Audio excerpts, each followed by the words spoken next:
আসসালামু আলাইকুম বন্ধুরা, আশা করি ভালো আছেন। আলহামদুলিল্লাহ, আমিও ভালো আছি। এই হচ্ছে আমাদের নিকলি হাওরের মূল সৌন্দর্য, নিকলি হাওরের মূল পয়েন্ট, যেখান থেকে মানুষ নিকলি হাওরে ভ্রমণ শুরু করে। জায়গাটার নাম হচ্ছে পুড্ডা মোড়।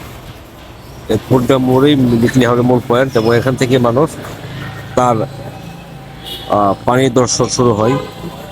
এখান থেকে মানুষ শুরু করে তার যাত্রা। কাজেই এই জায়গাটাকে আপনাদেরকে দেখানোর উদ্দেশ্য হলো, এখন যে জায়গাটা দেখতেছেন এটা মূলত বর্ষার সময় যদিও পানি, কিন্তু শুকনোর সময় এটা একটা রাস্তা, দৃশ্যমান রাস্তা, যার নাম সাবমার্সিবল রোড।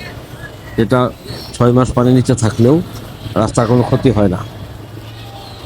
শুকনোর সময় মানুষ এই রোড দিয়ে গাড়ি ঘোড়া সবই চলে, কিন্তু বর্ষার সময় সম্পূর্ণ পানির নিচে থাকে। এই রাস্তাটা দিয়ে মানুষ তার